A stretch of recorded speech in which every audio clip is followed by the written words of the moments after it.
Us. Itis, Niggaitis, forming names of inflammatory diseases.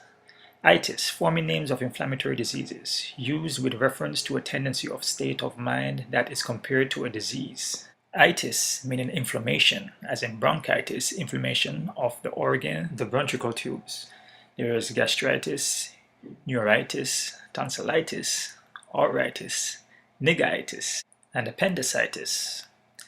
So I'm basically just sharing some information with you right now.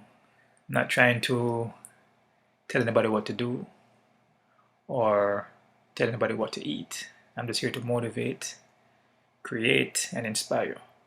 And just some information I have. And if you want, you could do your own research. Because it's good to, not take everything that somebody says and believe in it. It's good to go out and do your own research for yourself. That's how you learn, right? A lot of this is becoming common sense now. But nowadays, it's not common to have common sense. And eventually, after a while, you will learn these things through experiencing it. Basically, you have to go through the act of something happening to you for you to truly understand. And that's the journey. The itis, drowsy sleeping feeling you get after eating a large meal. Usually meals like big Sunday dinners, Thanksgiving, and Christmas meals. Man, that itis done got me. I'm fixing to take a nap. See? So basically what I'm trying to explain to you, the word itis is inflammation in the body. It means inflammation, just the itis alone. When you add other things onto it like bronchitis, appendicitis, niggaitis, arthritis, those are all inflammation in the body. So basically when you eat a big meal like say red meat, pork, animal products, heavy meat that your body don't recognize, the body shuts down itself. And when it shuts down, you get that sleepy feeling. But people just call it the itis. So basically you're telling yourself that you have inflammation in your body and you don't know what you're saying when you say you have the itis. Itis medically means inflammation of the body. So basically telling yourself that you have the itis, you're setting up yourself for failure. I got the itis so bad after the Thanksgiving meal, I just chilled on the couch and watched some movies. So that's what I'm trying to explain to you. I'm so full now, I just want to go to sleep, right? Itis is inflammation, and there are tons of different diseases, as I mentioned, that uses the word itis, and niggaitis is one of them. So I used to use the word too when I was coming up. Oh man, I got itis, I got niggaitis. It's mostly used in the Caribbean a lot. You say you have niggaitis, after eating like some jerk pork, some goat, or what I'm saying, or things like that, and your body don't recognize it. Your body can't process it, so your body has to shut down so it doesn't mess up your organs. So your body can digest it, try to break it down, but it's so hard to break it down that you fall asleep. That's a protection for your body. Just like if you're spraining your ankle, it swells up quickly. If you injure your knee, it swells up quickly. It's to protect the knee from any further damage, right? Itis, bronchitis, all that stuff is just inflammation, cold on your chest, mucus, that's all inflammation, right? Headaches, all those stuff, that's inflammation in your body, right? And that's all from the food you eat. I'm not telling you what to eat now. You can eat whatever you want. I'm just sharing information with you. And hopefully you do your own research to see for yourself. Itis medically means inflammation of the body. Follows up with all different type of other disorders, right? Which is all inflammation. So when you're eating heavy meals that your body can't recognize, can't break down, you get the sleepy vibe. Then you start telling yourself, oh man, I got the itis. You're just saying I got inflammation.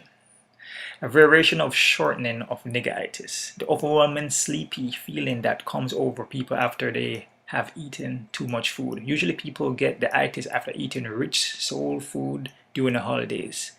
I have the itis, so I am going to lay down and take a nap. Right? These are things that you need to research. I mean, all the information is there. You can look it up all you want. You can go to the library. Everything is there for you.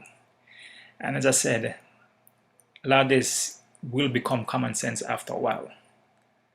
But it's not common to have common sense. And the reason why I said that is because people are just gonna look at this, listen to it, and just go through one ear to the other. Not gonna pay no attention. Because we are brought up in the society to eat a certain way. And a lot of us have been doing that for 60 years, 30 years now, 40 years. And it's an addiction. And it's hard to break. If I eat, say, a couple bananas, a couple dates, a watermelon, I don't get sleepy. None at all. I can drink 60 something ounce of coconut water all day till my belly is full and I won't fall asleep. I will have energy to run around. So that so-called myth that we were all brought up believing in, like you need this heavy breakfast in the morning, eggs, bacon, sausage, all this crap as you wake up in the morning, is all bullshit.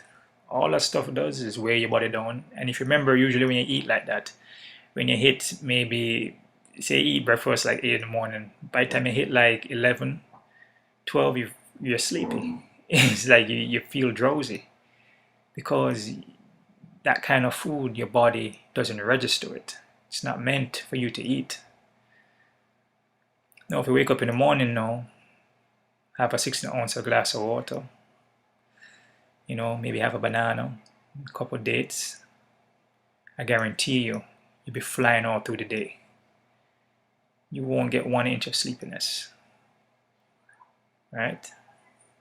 But again, that's how we are conditioned to believe, and it's hard to break, man. I'm telling you, that conditioning, that way of life we're brought up to believe, it's all stemming from our parents, our grandparents. It's like a ritual, like pass it on to generation, and it's just basically making you sick. You reach 40 years old, you have diabetes, you have blood pressure problems, you have arthritis, you have the itis.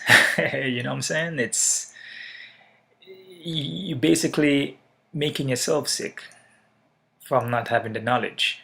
I don't want to eat too much because I will get the itis. Mark, whoa, you just ate like 3 Big Macs. Andrew, yeah, the itis has really started in. See what I'm saying? You have to knowledge yourself about these things. Do your research. I mean, take the information I'm giving you right now, and I want you to research it for yourself. Just don't believe what I tell you, because there's a lot of things on the internet that people will say and all these things, all this propaganda and all this stuff. And it's good to do your research. Go out and research it everywhere, not just on the internet. Go to the library if you can, and just look it up, and you will see for yourself. So I said, that's just the way we're brought up to believe. And you must have a big breakfast, and you must eat lunch and dinner. and your dinner consists of steaks, I don't know, chicken, beef, name it. There's some heavy foods. It's like weigh down your body, man. You're giving yourself long-term problems, later on in life. And it usually started off, from when you're young, you eat like that, but you usually don't see no problems until you hit like your mid-30s into your 40s. Then you start seeing all type of disorders. You see your blood pressure start to rise. You see diabetes start kicking in. You see arthritis, your knees, your back start to hurt. You have consistent headaches. And then you go to the doctors, and then what they want to do? Prescribe you medication, pharmaceutical medication, prescription drugs. And all that stuff it does is makes you worse. All it does is just messes up other things in your body, mess up the rest of your organs in your body, and it never heals you. You take it for the rest of your life until you pass away. So you're living your life in agonizing pain and suffering. You see what I'm saying? My opinion, best way to live your life is to be on a plant-based lifestyle.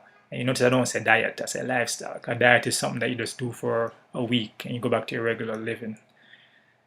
Plant-based lifestyle, vegan lifestyle. Exercising. drinking water, getting sunlight, going to the beach, swimming in the ocean. You know, in my opinion, I believe that's the best way. The other way that we've been taught, you're just destroying your body. You're setting up yourself for failure. But this is all just free information. So you can take it, learn from it. You can do your own research, or you can travel the path that you want to travel. You know, nobody has a right to tell you what to do, right, with your own life. So you travel your journey, you live, and you learn.